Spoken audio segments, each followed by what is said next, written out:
In today's video, we will be discussing the Minolta Rokkor X 45mm f2. We're going to take the lens shooting in downtown Ellicott City, test out the flare characteristics throughout the aperture range, as well as using the different aperture values to test the sharpness of the lens. We're going to identify compromised optics and what you can do to clean them or fix them. Come along as we determine whether or not this $15 lens is any good.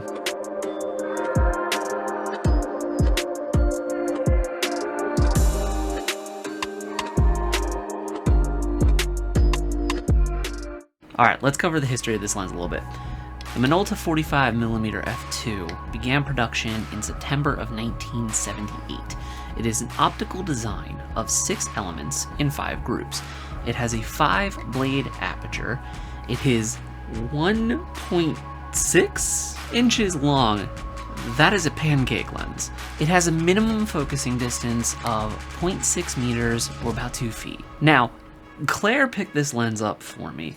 She found it in an antique mall selling for $15. Traditionally, from what I've seen online, these guys usually go for around $50. That said, for 15 bucks, I was very curious. Let's see what this lens can do. When Claire got this for me, I actually did have an adapter that would mount this onto the Canon EOS R. So I could not contain my excitement. I threw this on the camera right in the parking lot and took these couple shots of Claire. Overall, I'm very pleased with these shots. The skin tones are very flattering, it's very soft, while it's still in focus, but it doesn't have that clinical look. I will note, as you get closer to the edge of the frame, there is a pretty noticeable drop in sharpness. So as I said, this lens has a 5-blade aperture. Now what that's going to do is, as you step down to increase the sharpness of the lens and to increase the depth, you're going to get a more pentagon-shaped out-of-focus area. Now speaking of stepping down the lens for sharpness, let's talk about what that does for the quality of the images. Claire and I grabbed this Polaroid land camera that I have here. We took it out to do a test of the different aperture values. And here's what we figured out. At f2, this lens is soft. Zooming into the details, it looks all mushy and gray and bloomy, even though the image is in focus.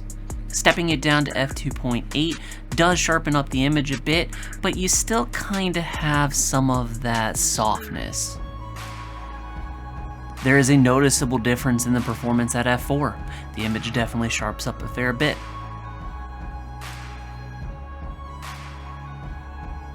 By 5.6, we're getting a very, very sharp image.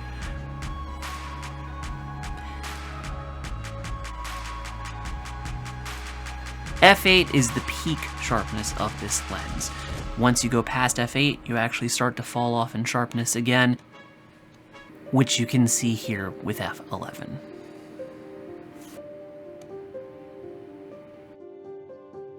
Now let's talk about flaring. Wide open at f2, the flaring from this lens is dreamy and ethereal. You get this wash of rainbow across the entire optics, as well as your traditional flare spots. It could be used to a great amount of creative effect. I think because the aperture value at f2 is so soft and causes the light to bloom so much, it plays into the flare. Stepping down to f4, you get a much more natural looking, much more expected looking flare. It is very pleasing.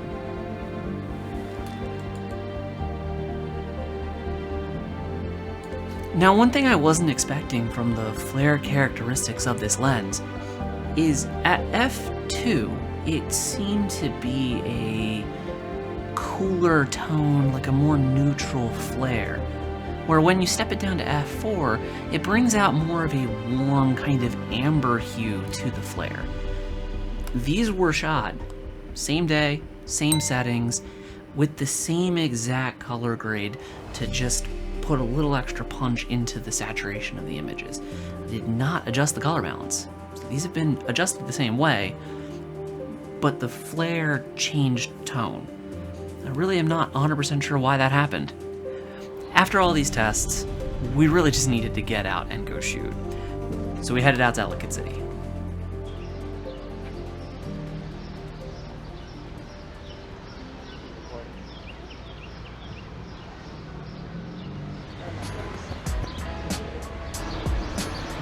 Arriving in Ellicott City, we got to work right away.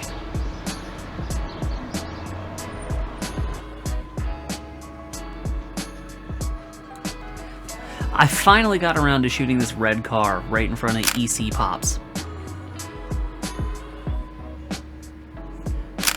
I loved the details and reflection. And I thought it was pretty cool shooting through the window. But this shot was by far my favorite of the car. The balance, the detail work, the vibrance of the red. I love how this shot came out.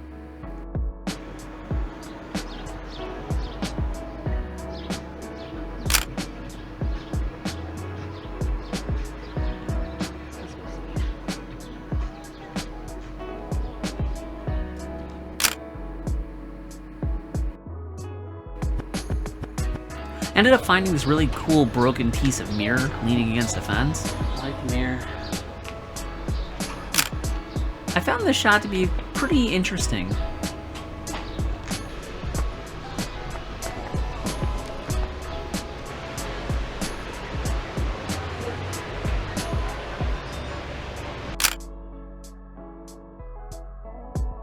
This ended up being one of my favorite shots of the day. The stippled light coming through the trees, the composition, and then the person coming out engaging with the door to create some action and movement. Now this shot is an example of how much the light blooms when you take the images. Zooming in on the detail here, you can see all of the glow and halation of the light around the highlights.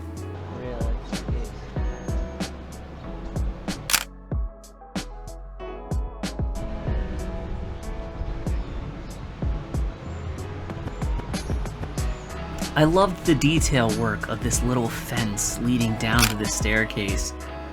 And I thought the patio looked really cool that you could rent for different use cases.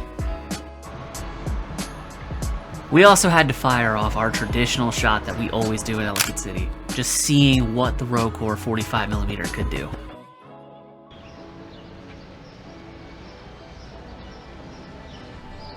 The Firehouse Museum ended up having some remodeling, and I thought the scaffolding looked pretty cool.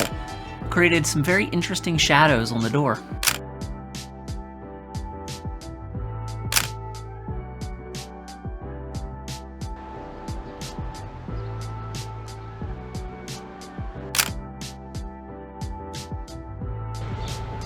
Always love a good sticker and graffiti shot.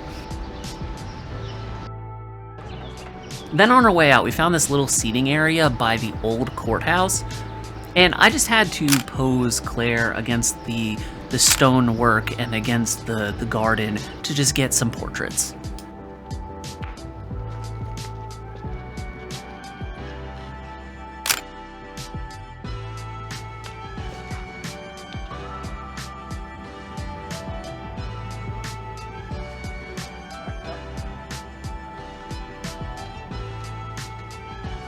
I really love how these shots came out, and I'm very impressed and pleased with the separation.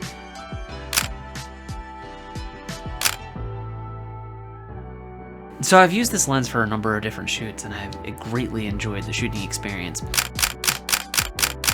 But I did notice one day when I was mounting it onto the camera that there was something on the inside of the lens. And upon closer inspection, it's definitely some pretty significant fungus. You can see from the backlight, when you angle it in the right direction, the spider webbing inside the lens. That is not actually a spider's web. That is fungus that is growing on the coatings of the optics. Now, with a little bit of luck disassembling this, we should hopefully be able to resolve that and fix that. Alright, with any kind of project, first thing we gotta do is get our tools ready.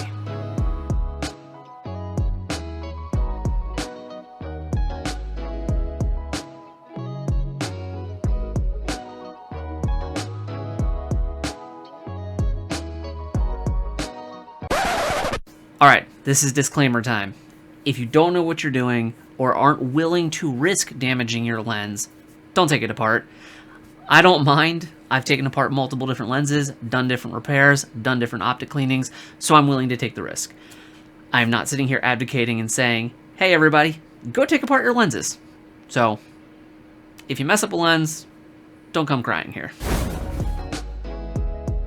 Now, I'll note, this is not going to be a comprehensive guide of how to disassemble this lens and perform different repairs. This is just going to be some recommendations and some tips for things that I do when I am trying to clean internal optics and remove fungus and other obstructions that might be affecting the image quality.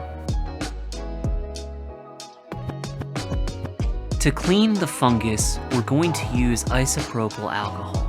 Now, I really like these alcohol wipes. They're tech alcohol wipes that I've used extensively in the past on different electronic repairs and on different lens repairs. They leave no residue behind, and because of the material that the wipes are made out of, they are very gentle to the optics. To clean the optics, I'm just applying a very light pressure with the isopropyl alcohol wipe, as I don't want to leave cleaning marks, and I am wiping in a circular direction. I would recommend if you do this, or if you attempt to clean your lenses, keep a flashlight nearby so you can check your progress and make sure that you're getting all of the possible fungus you can get. After cleaning both the front and the rear optics, it was time for reassembly.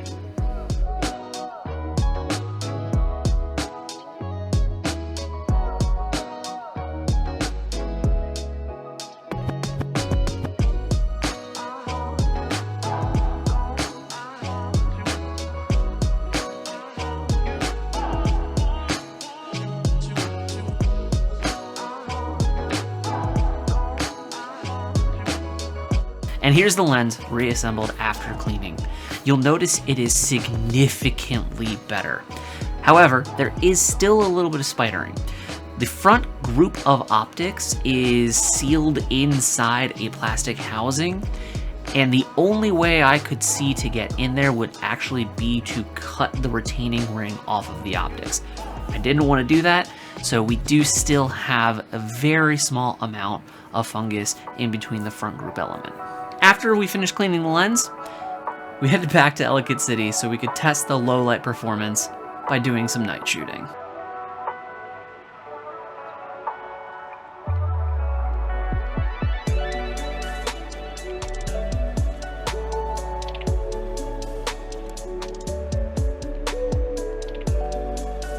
The image quality at night is really quite beautiful. Shooting at the lower aperture values, you get that soft, subtle blooming from the lights that is very pleasing at night. It adds a very pleasant halation to the images.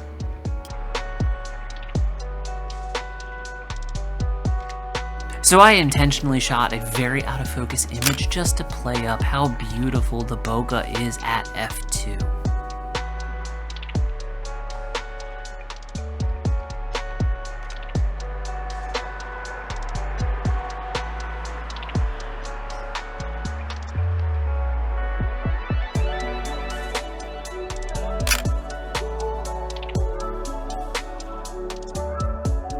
Now we found this really beautiful porch across from the Taylor sign. It was lined with these gorgeous red flowers, so we set up and composed a series of images from here.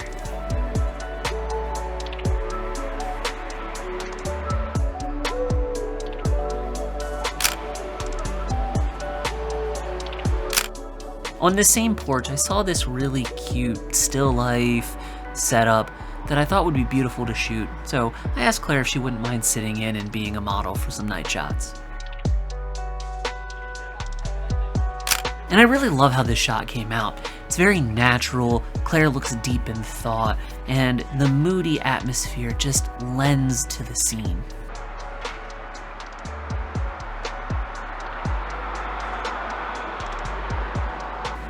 I then came back to do another flower foreground Taylor sign, and honestly, this was spectacular. This might be my favorite shot I've ever gotten of the Taylor sign.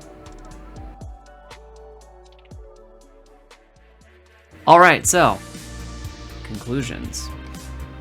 Overall, I really like this lens. I'm more impressed with it, the character and the quality, than I am with like a modern Nifty 50. The images are sharp when you step down to the appropriate amounts, but even wide open you get so much character that it brings a lot to the images. I love the flaring, even at f2. Like I said, you could use that for a great many creative effects, and just stepping that down you get a much more natural and a very pleasing flare.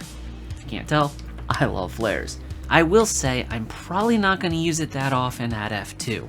With how soft the image is and how much the light blooms and you get that really dramatic halation, that just doesn't really lean into my style of shooting. I really love how well this lens renders color, and the way it renders tone is just beautiful. I especially love what it does with red. Overall, I am extremely impressed with this lens. Is it worth $15? Hell, I'll buy it for $50. $15 is a steal. Yeah, I had to put the extra work in to clean the fungus, but this lens is definitely worth being picked up. So, anyway. Alright guys, well that's going to wrap us up for today. I really appreciate all you guys who stuck around until the end. Thank you so much for watching. Do me a favor, drop a like on the video, leave me a comment. If you haven't already, subscribe. Really helps us to continue to create this content. Well guys, as always, I greatly appreciate it. Thank you so much, and we will see you in the next video. Peace out.